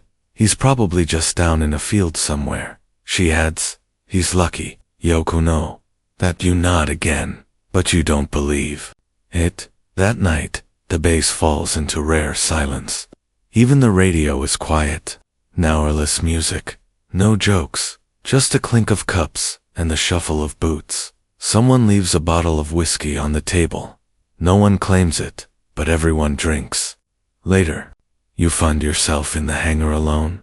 Your Hurricane is there, patched, scraped, glinting under low yellow lights. You run a hand along her wing. The paint is chipped where your name used to be. You whisper it anyway. 3 knocks, mate. That was the rule. You give the fuselage 3 soft tabs, 1 for luck, 1 for the machine, 1 for Theo. You dream that night, finally, but not a flying. You're in a pub somewhere, no idea where, and Theo's across Theodable fiddling with a dart. He's wearing his flight jacket, goggles still perched on his forehead like he's forgotten to take them off. You're trying to say something important, but your mouth won't work. He just smiles, raises the dart like a glass, and says, "Told you'd stick the landing." You wake up to the sound of a lorry backfiring somewhere outside. For half-ass a canned, you expect Theo to be in the next bunk, maybe sitting up with his share a mess, cursing the cold, or complaining that someone nicked his socks again. But the bunk is empty, neatly made, untouched. You don't ask anyone if there's news, because if there was, someone would have said, "No news means no sighting, no report, not parachute, just another plane missing in the folds of the countryside." Still, part of you listens for his voice every time the radio crackles, even when you're not airborne. Today is supposed to be routine, just a short patrol over the southern coast. You try to believe it'll be easy. You even joke about it over breakfast. Someone says, "No enemy, no excitement," and you laugh, but it's hollow. As you sheer up, the mechanic pulls you aside. "Hey," Betty says, gesturing toward your Hurricane. "I fixed that coolant leak, and I gave her a proper check this time. You won't be breathing glycol fumes today." You manage a smile. "That's a shame. I was getting used to it." She hides you. "You all right?" You nod too fast. She doesn't push, just slaps the wing once and walks off. Yauknak 3 times on the fuselage. You hesitate for a fourth for Tio. But no, the rule stays the rule. You take off solo, joining a pair of Spitfire Salady in the air. Their sleek lines and narrow wings look like swans gliding in silver. You've always preferred your Hurricane, though, less elegant, more stubborn, like you. The patrol is, for once, quiet. The channel below glistens glassy and still. No enemy contacts, no bombers, no sound beyond the hum of Thenjin and the faint hiss of wind over the canopy. You glide in lazy loops, eyes scanning, mind drifting, and then the engine coughs just once, like it's clearing its throat. Then again, sharper. You glance at the gauges. Oil pressure is fine, RPM stable. Then the nose dips. You pull up nothing. Control sluggish. A soft grinding sound begins, like sand in a gear. You call it, in control. This is Bravo 19er, experiencing engine trouble. No enemy contact. Requesting gray turn vector. Static then. Bravo 19er cleared. For immediate return. Base is clear. Visibility good. You breathe out, but engine isn't breathing with you. By the time you're descending, you've lost more power. It's holding together just barely, but it's like flying with a hangover. Every control feels delayed. Every motion, just a bit too loose. You limp back to the runway and land hard. The tail wobbles. The wheels bite the grass, like they're angry about it. Buchu, stop. That's all that matters. Betty meets you at the wing with her hands already on her hips. Did you touch anything? She asks. You shake your head. I'll sort it, she mutters, storming off with a toolbox the size of a coffin. Inside you sit alone with a lukewarm cup of tea that tastes faintly of burnt toast.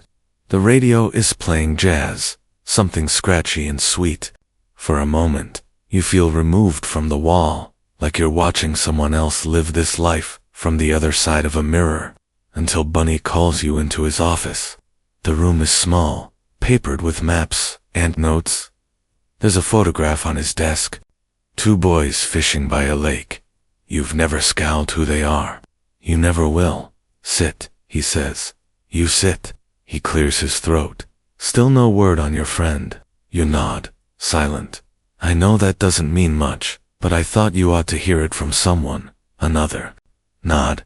He leans forward. Listen, you've been good. Bloody good. But if you need to step back for a few days, you cut him off. No, he waits, watching you carefully, then nods once sharply. Right. Dismissed. Outside the air feels heavier. Or maybe it's just you. You stand beside your plane for a long time, watching the mechanics work. Betty's halfway under fuselage, muttering curses at a bolt that refuses to budge. Need help, Yask? She snorts. Unless you've got 3 fingers, and arms made of rubber. No, you stay anyway, just watching. It helps that night. The sky is clear, and the stars come out in force. You sit on the runway with a flask someone left behind. No idea what's in it, but it burns pleasantly. You tip your head back and count constellations. And then you hear it, faint, familiar. A Hurricane engine, just one. You jump to your feet, scanning the horizon, and there, barely visible against the starlight. A dot, a wobble, a planet coming in low, no lights, no radio call, just the hum of survival. You run toward the edge of the field. Others are gathering now, mechanics, pilots, Bunny himself. The plane, touchdown in a spray of sparks, skidding to a halt in a crooked line. The cockpit happens, and out climbs Theo. He's filthy, bruised, limping, and grinning like the moon owes him money. Everyone cheers. You don't. You just walk up, punch him in the shoulder, and say, "Took you long enough." He wheezes, "Got lost." Blame France. They take him to the medic. You don't follow. You just stand there, beside the still, ticking engine of his Hurricane, and exhale for the first time in 2 days. Later in the mess, you find your bunk's been unmade. Theo's boots are under it. His coat is tossed over the end. You lie back, eyes closed. Glad you're back, you mutter. From the next bunk. You better be. I'm not letting you hog all the glory. Silence settles again. Then you kept my spot warm, you. Chuckle didn't even let anyone sit there. He doesn't say thanks. He doesn't have to. You both know what was nearly lost, and you both know what's still to come. It starts with laughter. Failed to destroy fighter command. Some say it was vengeance. Others say desperation. You don't care. All you know is that watching your capital burn from 15,000 feet does something strange to your bones. It makes them feel hollow. The next day you fly again.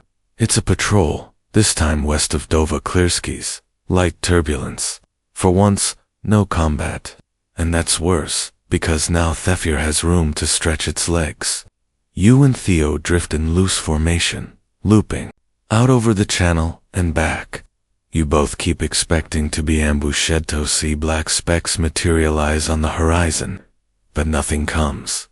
After 30 minutes, Theo radios, "What if this is it?" You pause? "What do you mean?"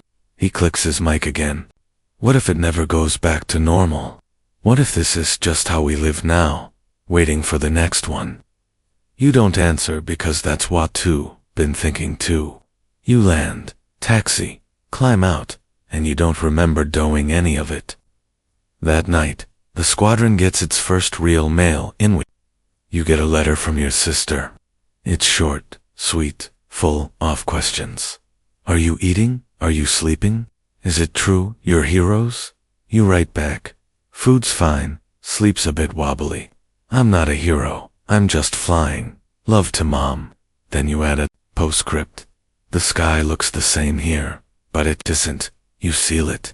Pass it to the WAF sorting letters. Walk away. Back in the barracks, someone's drawn a cartoon on the wall. Bunny holding a Spitfire like a teacup, pinky raised. It's not very good, but everyone laughs. Even Bunny. You lie down, close your eyes, and for the first time in days, you sleep without dreaming of the engine. You dream of clouds instead. The rain returns in the middle of the night. You wake to the soft pattering on Thetan roof, a sound so gentle it almost feels rude in contrast to the days you've been living through. For a moment it fools you into thinking things have calmed, but then the tenoi cracks to life, and Control's voice comes down like a wet boot. Scramble on standby. Full readiness. All sections prepare. Not even the weather can save you now. Still, the rain buys you a little time. The morning brief is delayed by fog, and no one complains. You sit in the mess with a half-eaten biscuit and stare at the window, watching droplets chase each other down the glass. Across from you, Bunny is fiddling with his scarf, as always. You started to suspect the ritual Ileses, about fashion and more, about distraction. Theo's asleep on the bench, one arm tucked under his head, mouth slight liapen, snoring in the key of fatigue. That's when you first hear about the balloons. Barrage balloons, one of the new chaps says, stirring sugar into something that might have once been tea. They're floating a bloody garden up there now. You smirk. Not new. No, but they've moved them inland. Heraplies saw them over London last night, like floating whales on wires. You've flown past them before. Huge gray bags suspended by cables designed to ruin the day of any low-flying German pilot. They don't seem threatening at first glance, but get close, and you'll respect them quick. Once, you watched the Hankel clip, a cable mid-dive, the plan folded like a paper toy, one wing sheared clean off. No one bailed out. Theo once described them as grumpy clouds with trust issues, but they work, and you're starting to realize how many odd little pieces are holding this whole defense together. Things you never really thought about before. Radar towers along the coast, hidden tracking posts in hillsides, women in bunkers scribbling down Morse. Code Lyco there, pencils are catching fire, and always the T. The radar is the strangest chain home, they call it. It hums day and night, casting invisible nets into the sky, warning of raids before they reach your coast. Sometimes you think it's magic. Other times you hear it buzz faintly when you flee too close, like it's whispering to the clouds. Historians still argue whether radar was the decisive edge in the Battle of Britain, or just one more factor among many. From where you're visiting it, feels like the only reason you're not already speaking German. By mid-morning the fog lifts, and with it comes another call to action. Scramble. Full squadron. Bandits approaching coastal sector B. You groan. Theo groans louder. You're in the air again by 11:10. Wheeling upward Dento. Pale skies still stir with damp. The clouds are scattered. And somewhere above you know the Luftwaffe is forming up for another punch. This time with climb feels slower. The adrenaline isn't gone. It just takes more like your body is getting too familiar with panic to respond on command. Your hurricane rattles like an old truck as you pass through. 9,000 feet. You give her a pat on the dash. One more time, sweetheart. Then radar confirmation. A massive wave. 30 bombers, maybe more. Escorted, high speed, high altitude. Coming in hot. Bunny's voice cuts in. Engage at will. Pick your targets. Don't get clever. You spot them. Shimmering specks at first. Then dark wings on silver bellies. Then the smoke trails. Then the sound faint at first. Then louder thunder underwater. You dive. You catch a junkers in your sights, and fire. The guns chatter. The recoil pressing into her knees, your chest, your jaw. Tracer streaks dance over the bomber's flank. You see a flicker. Damage maybe, but you don't wait to confirm. Too dangerous now to hover. You peel away a tight corkscrew that makes your teeth rattle. A mess mid-trees to follow. You bank left, drop low, and twist through cloud. He overshoots, or maybe loses you entirely. You don't check because just then vehicle's out. Mayday, I'm hit. Losing power. Northwest quadrant your stomach turns to ice. You scan the sky, eyes darting. No sign of him, just smoke trails. A distant flash. You radio back. Altitude, no reply. You call again? Theo. Altitude, nothing. You feel your jaw clench. Then finally, 1300. Losing it. It's barely a whisper. You bite your lip. There's nothing you can do. You're too high, too far, and under fire. Any dive toward him would make you the next entry on the chalkboard.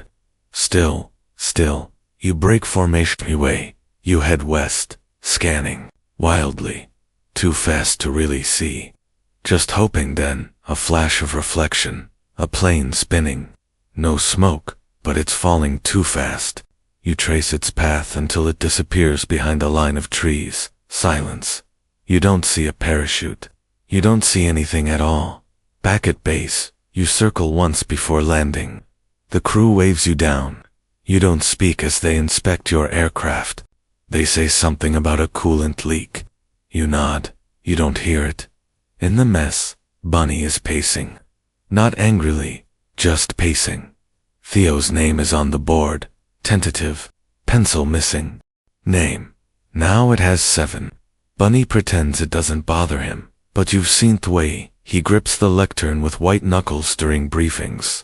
The way he stares at the door before speaking. Asif, expecting one of the missing to walk in, grinning and say, "Only got turned around, sir." They never do. You get used to losing people the way a boat gets used to leaking. First you bail, then you patch, then you just learn how to float with less.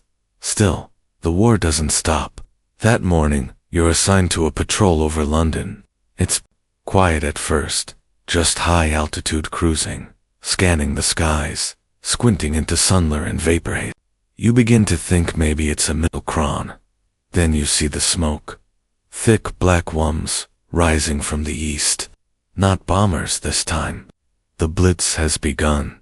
Below you, the capital burns in orange lines. You can see fires stretching along the docks, winding into neighborhoods you once walked through on leave. You recognize Tower Bridge, barely visible through the haze. Even from this height, the flames are alive, flickering veins in the city's skin. Theo's voice comes through the radio, hushed. God, they really did it. You bank lower, not enough to vibe, but enough to get a clearer view. There are no messes in sight. Nefertars the Luftwaffe dropped their payload and vanished back across the canal before you even scrambled. You fly above London like a ghost with no hands, just watching. When you return to base, the mood is different. There's no banter, no jokes, just quiet cups of tea and men staring at their boots. One oft WAF brings in a wireless bait. The BBC is playing a speech from the Prime Minister. You all gather loosely, as if by accident, to hear it. We shall fight in the air. We shall never surrender. Churchill's voice fills the room like smoke. For a moment, no one moves. Then someone, maybe Theo, maybe Summy O'Neill, says, "Well, he's not wrong." And everyone nods because what else can you do? That evening, you find yourself sitting outside alone, watching You don't smoke anymore. You've run out. The supply chain is shaky, and you gave your last pack to a new pilot 2 days ago. He was gone the next morning. You think about that a lot now. How easy it is to go from being the new lad to just another empty seat at the mess table. A moth flutters near your collar. You didn't move. The air is warm. The kind of warm that feels like it's been borrowed from a better summer. You almost forget where you are until you hear it, a sound from the distance. Too deep to be wind, too steady to be thunder. Engines, not yours. You look up and there they are, a line of dots crawling across the night sky. High-altitude bombers back for another round, but there's no scramble. This time, no scramble at night. Not yet. Radar's patchy and thetic. Fighters can't see targets. Anti-air is the only answer. You just sit and watch as the sky over London flares again. Little pops of orange and red like distant fireflies exploding. The world doesn't sleep. It just burns more quietly after midnight. Historians still argue whether the Blitz was meant to break morale or was simply a strategic shift after the Luftwaffe. Probably. You hope it's yours. That afternoon, they give you 2 hours off-rest, they call it. Like you can put rest on like a scarf and wear it for a while. You walk the perimeter of Thebes instead, past the hangars, the fuel dump, the canteen, that smells of tinned ham, past a row of wrecks. Salvaged Hurricanes and Spits, wings clipped, propellers bent. You find a quiet place near the fence, light a cigarette, and stare across the fields. In the distance, you can see the line of trees, where the coast begins. Somewhere beyond that, France, and beyond that, occupied Europe. Armies, orders, factories, fear, and here you are, one man, one plane, one more name on a list. Historians still debate how many pilots the RAF truly had at its disposal during the worst weeks. Some say the numbers were inflated for morale. Others claim it was far fewer than reported with squadron scannabilling, planes and pilots just to fill gaps in the rotation. You know what your squadron has. You, Theo, Bunny, 6 others, and one new ladwo, keeps calling the Hurricane cute. He won't say that for long. The rest of the day is a blur of refits, checklists, and letters. You try to write home. The words don't come. You settle for still flying. Still intact. More or less. Happy hour, well, don't worry too much. All my love. You don't sign your name. You just fold it, hand it off, and walk away. That evening, Bunny gives a short speech. We fly again tomorrow, he says. Expect larger raids. Stay sharp. Trust each other. Then he pauses and adds, and if you're religious, say your prayers. If you're not, try anyway. You raise a glass, not because you believe, but because everyone else does. Later, you lie on your bunk, staring at the ceiling. You think about Flash, Anne Graves, and the others, about how fast it all happens. You imagine yourself, in a week, still here, or listed as no contact. Then you reach down, touch your boats. 3 knocks on the side of the bed frame. 1 for luck, 1 for the machine. 1 for whoever doesn't come back. You start dreaming in engines, not just at night, either. During breakfast on patrol, even. While you're brushing your teeth, you hear it, low and distant, like the sea inside a conch shell. At first, you think it's real. Then you realize it's your own mind-looping sound for comfort. As if the whine of a Merlin engine means you're still in control, still alive. The others don't talk about sleep. You're all pretending it's fine. Pretending the CSR's soft and the dreams are tame. But the bags under Rivarian's eyes are deep enough to hold water. And the silences between sentences are growing longer. Thea sitting up in bed at random hours, muttering things you can't understand. Once you catch him whispering his own name over and over. Another night, you awake to the unmistakable sound of someone crying into their pillow. Quiet, controlled, exhausted. It could have been anyone, including you. The messel has taken on a stranger rhythm. New faces cycle in, young, smooth-skinned, smelling of fresh pressed uniforms, and just when you start remembering their names, they're gone again, sometimes within a week, sometimes less. The chalkboard in the ops room now includes a small strip at the bottom labeled "Me," missing in action. It used to have one. Fighters above and behind, jagged and twitchy. You recognize some of the mess's tactics now. They dive and scatter to draw you down, then regroup like hornets. It's elegant in a brutal way. Your squadron splits. You and Theo stay low, cutting beneath the bomber stream before climbing into their underbellies. You aim for the center of the third wave. The sky is dense with noise, engines, static, gunfire, the occasional crack of exploding fuel. You find your mark. Fire. The Brownings kick. You score. A direct hit on the starboard engine of a Henkel. It coughs, stalls, and begins to yaw. You pull up hard to avoid the spray of debris. Through your canopy, you glimpse the Bombay doors still open. The payload half dropped. Then the windscreen fogs briefly. Not from weather, but from a fine mist of foil, and something else you try not to think about. You wipe your glove across the glass, refocus, and dive again. Just below you, another hurricane lurches, trailing smoke. No call sign, no radio chatter, just the slow spin of a damaged aircraft heading for Theatres. You swallow and roll out. Theo is yelling in your ear. 3 on your tail. Brake left. Brake left. You throw the stick hard. The world spins. You level. Out. Glance behind. He's right there on you. At least 2 BF-109s, possibly 3. They're tight, aggressive, and very, very fast. You pull into a climb, let the G's flatten you into your seat, then fake a stall, and drop. One overshoots.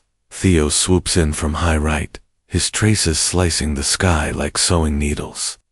The enemy fighter veers off smoking. The other dives after him. The third disappears. Lost maybe, or waiting by now. Your Hurricane is making an awful noise somewhere in the engine housing. A metallic grinding that wasn't there before. You tap the gauges. Fuel's below half. Ammunition almost gone. The radio crackles. All units return to base. Recover and rearm. Repeat. RTB. You don't argue. Back on the runway, the ground crew swarms the plane before you've even popped the canopy. The mechanic, Betty, grease on her face and a wrench in her teeth, pulls herself up to the wing. You must stop bringing her back like this, she says, pointing at a chunk missing from your cowling. She flies better with holes, you reply. She snorts. So would you if we drilled a few in your head to let the pressure out. You grin, and for a second, everything I say K until it's not. The mess is quiet again. You scan the room, and realize something's off. 2 pilots from B flight are missing. One is confirmed down, the other is listed as no contact. That's a polite way of saying no one saw them go, and they probably didn't walk away from it. Flash Harrington is Elsa gone. It hits you like a dropped wrench. He wasn't your friend. Not really. Buth was part of the furniture. Loud, annoying, always stealing biscuits. And no, just gone. You sit down across from Theo. He's got a slice of toast, and that look he gets when he's trying not to think too hard. Flash, you ask. He nods, jaw tight. Didn't punch out. A silence settles between you, dense and heavy. You know, Theo says finally. He was an ass, but I thought he'd make it. You stare into your mug. They all do until they don't. Outside, you hear the faint whistle of an engine test. Another hurricane. Bombers didn't get through. Not all the way. London is still there for now. You peel off your flight suit and sit in the shade behind the barracks. You try to catch your breath to feel something other than adrenaline. The sky above Yui, a perfect blue mocking in a way. Theo joins you. He's got a scratchy cross one cheek, and his jacket's missing a button. He sits without a word. After a while, you ask, "Why do you think we made it?" He shrugs. "Luck." You wait. Then he adds, "And because too bloody stubborn not to." That night, you don't sleep. Instead, you lie awake listening to the crickets outside and the distant cough of a Spitfire's engine being tested for tomorrow. You imagine Graves's last moment, not the end itself, just what he was looking at when it came. A wing, a cloud, the sun. You wonder if he saw the same sky are looking at now. Historians still argue whether individual pilot skill made the decisive difference in the Battle of Britain, or whether it was simply attrition. Who had more to lose? Who could afford to lose it longer? It's easy to debate from desks lessee at 20,000 feet. The next day begins the same way as Thelist. Griefing tea, climb, scramble. You're numb to it now, not in a cold way, more like muscle memory. Your hands move without thinking. Suit, helmet, harness, throttle, upper. In the air, you spot a formation of BF-110s, twin-engine heavy fighters. Big, clumsy, overconfident. You dive in from above, gun blazing, and catch one as it tries to peel away. You don't even remember aiming. It just happens. Fire, smoke, drop. You pull out of the dive with seconds to spare. The ground suddenly very close. As you climb, your vision tunnels. Everything narrows to sky. Clouds, noise. You realize you've stopped blinking. Later, back on the ground, you're given a small medal. They don't call it airward, they call it recognition. Bunny pins it on you with a strange look in his eyes. "You're one of the good ones," he says. "Try to stay that way." You nod, unsure what that even means anymore. The mess is quieter than usual. Fewer stares, fewer jokes. Someone's hung up a sign. "Take care, of your plane. She's the last one who will stick around." You laugh, but not much. Before bed, you sit by your Hurricane in the hangar, touching the cool metal skin. You talk to her, just softly. Nonsense mostly, but it helps. "Good job today, old girl. Same again tomorrow, eh?" 3 knocks, always 3. The next day something shifts, not in the sky, not yet, but in the way people speak at breakfast. It's subtle. The usual banter is slower, like it's walking with a limp. Even the tea seems weaker. You catch Bunny staring at the map for longer than usual before debriefing. His mouth is a firm line and his fingers twitch on the edge of the cockboard, like he's resisting the urge to erase something important. You don't ask. You sit beside Theo, who's gnawing a pencil and muttering gout, how many 109s he saw yesterday versus how many the reports claim. "They always underount," he says. "Never want to admit it when Jerry's outnumbering us." You nod. He's right. But what's the alternative? Admit you're standing on a cliff edge and the sea is getting louder. You're scheduled for patrol at 1100 hours. The scramble comes at 10:47. Today you're vetoed northeast toward Kent. Radar picks up a massive formation over the channel. They're not even bothering with subtlety now. This is a daylight raid with teeth in the air. The formation looks like a migrating storm. Bombers in tight disciplined waves. Mechanic finishes, topping up the oil. The sky above Dover is already scratched with vapor trails. You can sense it. Today is going to be bad. You're reborn within minutes. Wheels up, climbing fast.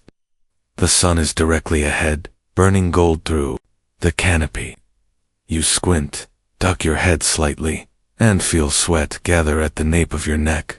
Already the radio is alive with clipped voices and half-an-ish sentences. Bandits, 2 o'clock high. Looks like 109's bomber group splitting left formation.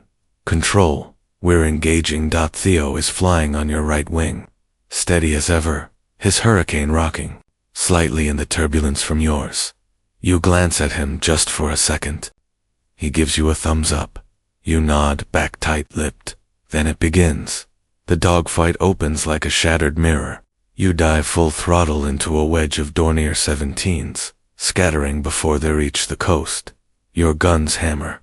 The entire plane shudders under recoil, and the air fills with smoke and glinting shards of metal.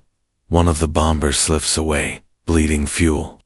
You don't see what happens next because now you're being chased. A messmate drops in from above. Your instinct kicks in. You roll left, dive, pull up in a corkscrew, ignoring the groan of the frame and the clamp of the gorse around your ribs. The enemy fighter overshoots, but only west. He recovers, turns tight behind you. You dip into cloud. He follows. This is no random pilot. He's good. You feel it. The sky is suddenly silent. Inside the cloud bank, all you hear is the engine, the rasp of your own breath, the occasional ping of static. You break through into sunlight, roll hard, then div again. Straight, down. He follows. Then you slam the stick forward, and throw it back again. The hurricane bucks and climbs in a sharp, stuttering snap. The messes flashes past beneath you. You loop over, roll out, level off, and no ways in your sights. But just as you pull the trigger, he's gone, vanish a dinto cloud. You level off, hearts still jackhammering, and check your gauges. Ammo low, fuel lower. You bank toward the channel, back toward the coastline. You've only been in the air 20 minutes, but it feels like hours. Below, the town of Folkestone is under attack. Glooms of smoke twist upward from the railard. You can see figures running, tiny as ants on the promenade. Somewhere in your head, the thought forms, my aunt lives near here. Then you're turning back inland. You find a loose formation of hurricanes, regrouping above the airfield. Theo is among them, his plane trailing smoke from the port wing. You all right? You radio. Still prettier than you. He replies a beat. Graves didn't make it. You go quiet just for Asakand. Then you nod, even though he can't see you. You return to base, landing gear down. Tires bump the strip. Your plane shudders to a stop. The mechanic helps you down. You can barely unclench your hands from the stick. Feed briefing room is hot and loud. Everyone talks over each other. How many thieves saw? Were they engaged? Who's unaccounted for? You try to pay attention. You really do. But the hum in your ears is louder. Someone hands you a cup of something. Tea. Probably you drink it without tasting it. They say Luftwaffe sent over more than 1,000 aircraft today. That can't be right, can it? But the chalkboard in the operations hut keeps tally. Another column, Anno Thurskratch, another name crossed out. And yet the line held just barely. The claim Goering had already blundered. But up here, none of that matters. You're in it thinking of strategy. You're thinking of your ammo count, your fuel gauge, and whether your stomach will stay where it belongs. You rejoin 2 other hurricanes from your squadron, Graves and Phipps. Both have damage. Graves's canopy is cracked. Phibbs' rudder is missing a chunk the size of a rugby ball. Let's give him one more pass. Grava says, for the chaps who didn't make it. You nod, even though he can't see it. This time you target the lead bomber. It's a Hankel flying just a shade lower than the others. Maybe from previous damage, maybe from pilot error doesn't matter. You get above and behind. Roll into a shallow dive and fire. The shots pepper the fuselage. You see panels fly off. Then a sudden burst. No flames, butte now, to make the aircraft wobble. lose altitude, and start its slow, dreadful spiral. That one's yours. No one cheers when the Luftwaffe finally turns back. They leave behind a sky that looked chewed through. Smoke hangs in sheets. You see one parachute, maybe two, floating downward. Slow and resigned. One plane spins in a corkscrew all the way to the sea, and you don't see the splash. Just a puff of dark mist, where it meets the waves. Fuel low, ammo gone. You head home. Landing isn't smooth. You overshoot the strip, bounce once, curse under your breath, and manage to skip to a stop with a grinding squeal, as you taxi in a mechanic runs up with a clipboard and a look that says, "Not again." Your Hurricane's undercarriage is smeared with oil. There are 4 new holes in the wing and 1 in the tail. Didn't like that tail anyway, you mutter, half to yourself. The debrief is brief. Your 2 Shikento take notes. Bunny announces that 3 of your squadron won't be coming back. No one asks who. You already know. Graves doesn't show up to dinner. Neither does Phibbs. You sit at a long table with a lukewarm tin of stew and a cup of tea that's mostly tannin. No one talks. Someone tries to light a cigarette and gives up halfway. In the corner of the mess, Theo is carving a name into the wood of the wall. He doesn't look at you. He just says, "One more gone." You nod because what else is there? Sleep doesn't come, you see. Your bunk smells like sweat and canvas. The pillow has lumps. You close your eyes and all you see are silhouettes in the sky, wing shapes, bullet paths, smoke trails. Your ears still ring. You dream you're flying upside down, but the world beneath, you either see, and every time you roll the plane upright, it becomes sky again. No horizon, no bearings, just drift. You wake before dawn, sit upright, stare at the floor.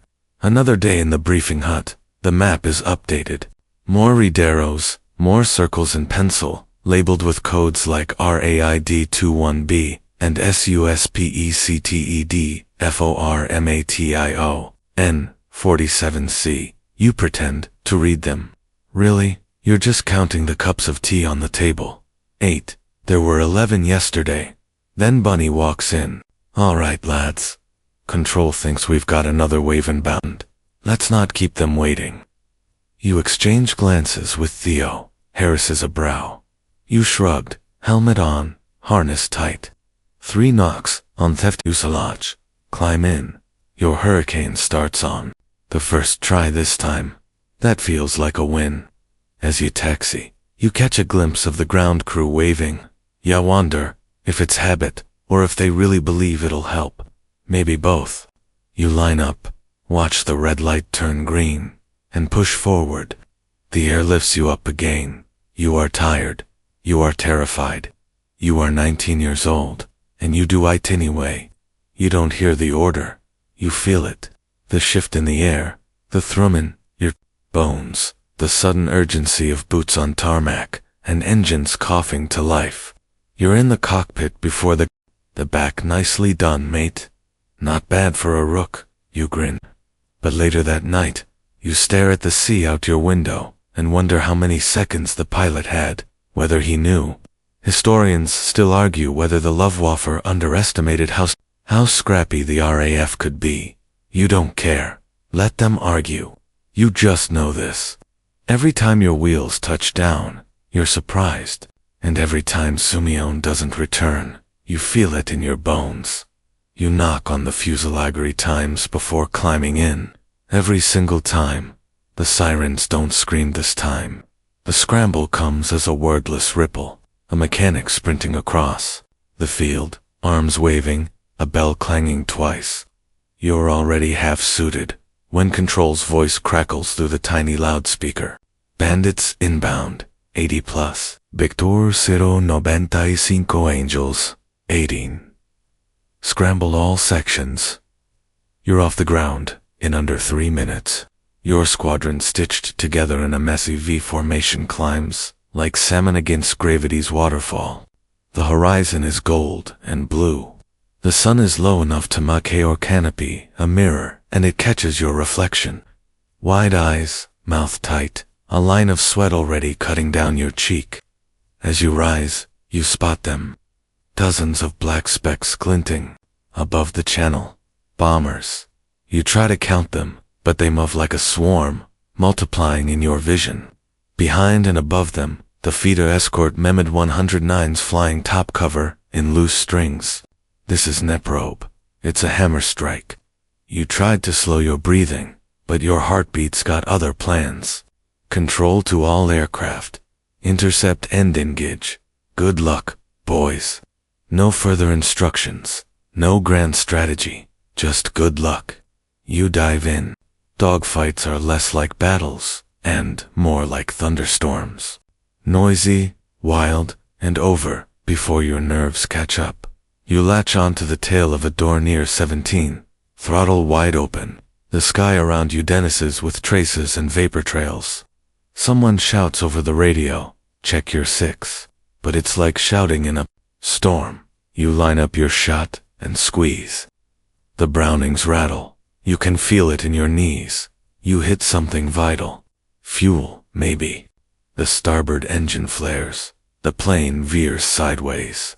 A moment later, 2 parachutes bloom beneath it like pale flowers.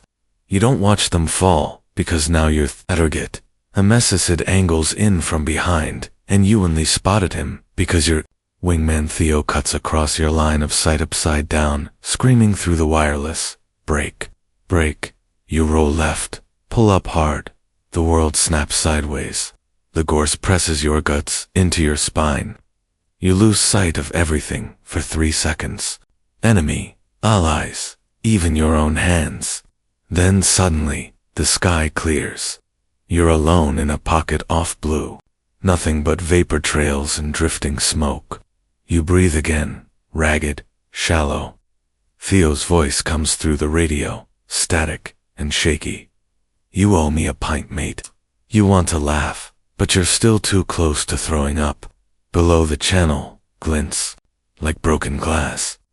One bomber goes down in flames, another limps out to sea, missing a wingtip, trailed by 2 hurricanes who look far too tired to finish the job. There are too many targets, too many radius howling over each other. Your section is scattered, and just then, a fresh wave appears. More bombers, new fighters. You hear someone curse softly, so quiet, it almost sounds like prayer. Historians still argue whether this stage of the battle, late July, was the strategic high point or the beginning of their slow unraveling. Some say it was still winnable. Others, up their gear in the exact same order before every flight.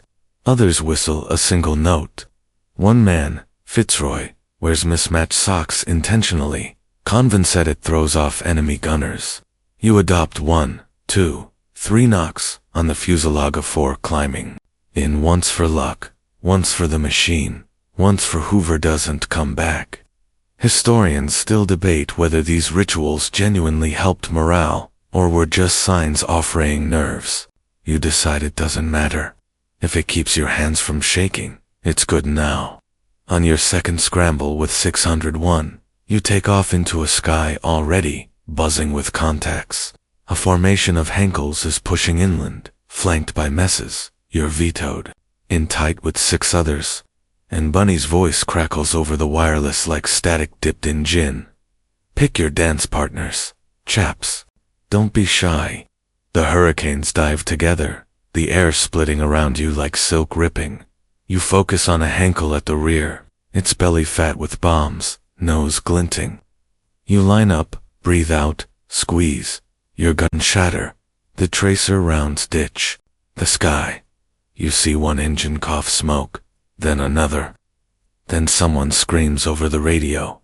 It's Harrington. Tail. Tail. Watch.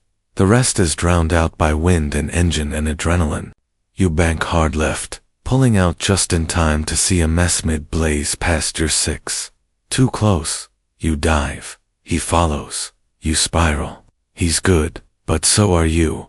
You drag him down to a cloud level, then twist up and over, in a high yo-yo that would have made instructor cry with pride.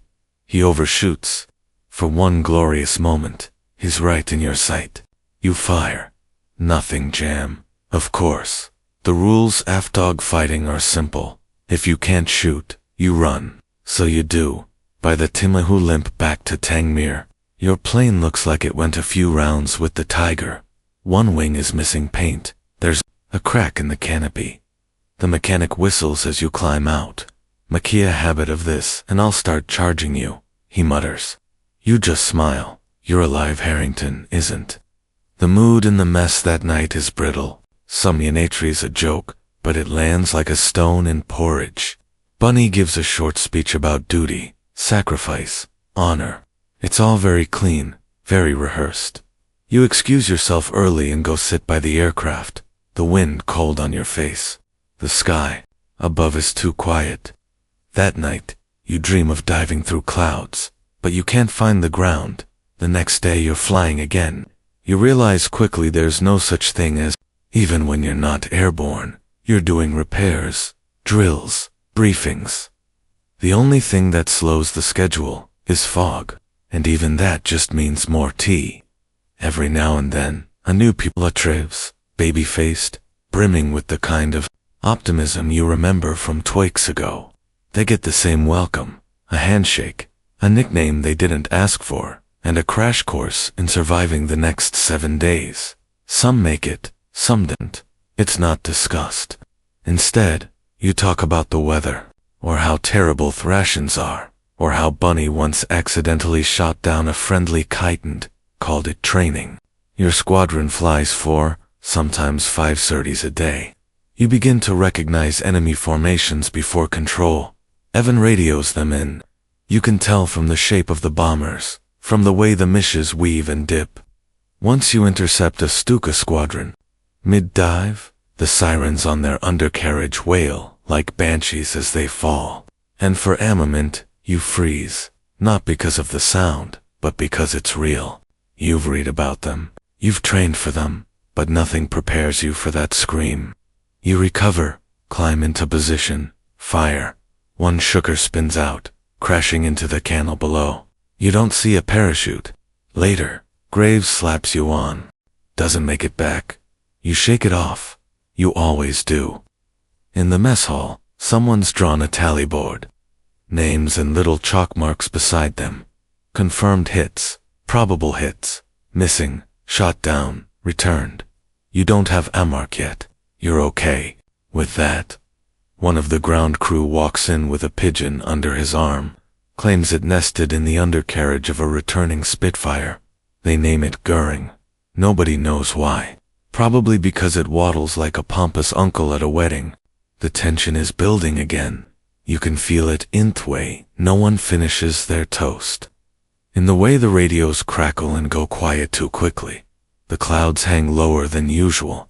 You think back to the training days. The tiger moth, the wobbly takeoffs. The instructor who told Yo fleeing is the easy part. It's the rest of it that'll grind you down. Yo believed him. Then you understand him now. Tomorrow, you'll scramble again. You always do. The next morning, you're transferred to a different squadron. Now Arning, no explanation, just a folded note and a curt nod from the operations officer. Apparently, someone up the ladder has decided. You're more useful now. Tangmere. Now, you pack what little you own. A toothbrush, a spare shirt, 2 bent cigarettes, and hop into the back of a Bedford lorry with 2 Etherpalots who look just as thrilled. The ride south is bumpy. The suspension apparently designed by a sadist with a grudge against spines. One of the other pilots, Flight Sergeant Phipps, spends the journey loudly arguing with a stubborn flask that refuses to open. The third, a wiry Canadian named Graves, just stares out the window, chewing gum like it owes him money. Tangmere looks like something out of a recruiting poster. The base is crisp, busier, more organized. The planes are newer, the hangars bigger, the briefing. You're posted to 601 Squadron, otherwise known as the Millionaire Squadron, mostly because it's stacked with former racing drivers, polo players, and one bloke who used to own IOTT factory. They don't look like pilots. They look like as heroes. Squadron leader Archibald Bunny Whitmore greets you with a handshake and an expression that suggests he once tasted a lemon and never recovered. He's wearing a monogrammed scarf. His hair is impossibly neat. His voice sounds like it was trained by a butler. Fresh meat, someone mutters as you're introduced. That someone turns out to be Gerald Flash Harrington, who has 21 confirmed hits, a broken nose, and a law like a crow falling down a chimney. You're given your own hurricane. This one has barely seen action. Smooth, polished, a fresh coat of dull green paint. The ground crewman scratched your name under the cockpit glass. Might help you find it again, they joke. You run your fingers over the metal. She already feels like yours. Over the next few days, you learn Thir Hitham of 601, briefing at dawn, patrol, mid-morning. Tea, scramble, more tea. Arguments over whether a particular hit was yours, or just scared him a bit. Dinners full of black humor and wartime gossip. The bun is relentless. Nice of you to finally join us, Rook, Harrington says. When you miss a target on a practice run, you fire back. Thought I'd let you have a go at one for once. He grins, eyes crinkling. Cheeky. You might make it. Still, beneath the jabs, there's a camaraderie you hadn't expected. Thesier, not your boarding school types. They're lunatics in pressed uniforms. Own off them. Theo drinks milk with rum in it and claims it improves night vision. Another carries a lucky rabbit's foot that still has fur on it. You learn that everyone here has a ritual. Some Lin, you jerk the stick hard to starboard and dive into the mess. G-forces slam your buddy sideways as you pull into a turn. Your stomach stays where it was. You spit a messmate ahead. Too far to shoot but too close to ignore. He dips. Yofalo, the world flips over. Your hands are soaked inside your gloves. You thumb the firing button. The Browning 303s stutter to life, sending thin streams after Sir across the sky. You miss. Of course you miss. You correct. Fire iron. This time you see something spark off his tail. Just a scratch maybe. Butte it's something. You pull up before. You ram him.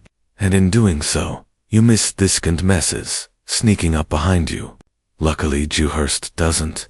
He drops in from above and gives your pursuer a proper fright. You catch a glimpse of him through the canopy, arms steady, cigarette still dangling from his lip. You owe him tea at least.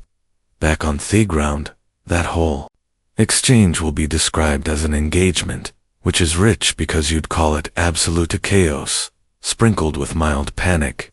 The fight lasts 12 minutes. You're never quite sure if you shot anyone down, but you didn't crash, and neither did your mates. That counts. You land with less fuel than you'd like, and one small dent in your wing. The mechanic grunts. You don't ask how it got there.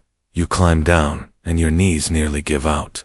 A few hours later, you find yourself at a folding table under an olive drab awning, drinking tea with powdered milk. The sun is high now. Your flight suit is soaked in all the wrong places. Someone throws you a bacon sandwich that tastes like paper. You eat every crumb around you. The squadron is buzzing. Walters claims he downed to be F-109S. No one believes him. Collins is peeling sunburned skin off his nose. Dust ice asleep on a crate with his flight helmet still on. It's his superpower. You tried to write a letter to your mom. Something light, something cheerful. Had a bit of excitement this morning. You scribble. Must be all that fresh air. Then you crumple it up and start Dane. Later, the squadron commander, squadron leader Hargreaves, mustache like a retard falcon, gathers you in the briefing room. The room smells of chalk dust and ambition.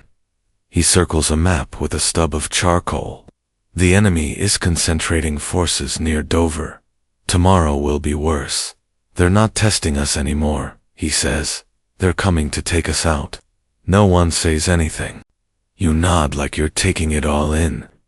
In truth, You're thinking about your boots, how they still don't fit right.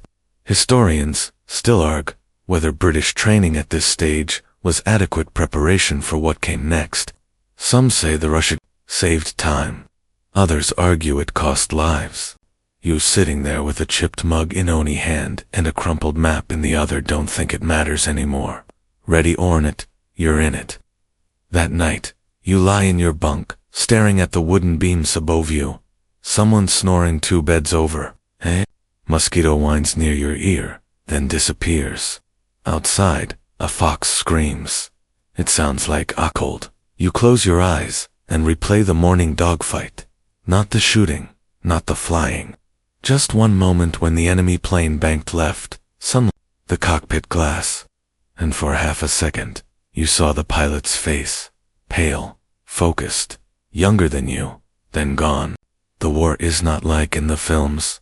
There's no music, no slow motion, just wind, noise, breath caught between your teeth. You wake early again, not because of orders, but because your brain won't let you sleep longer.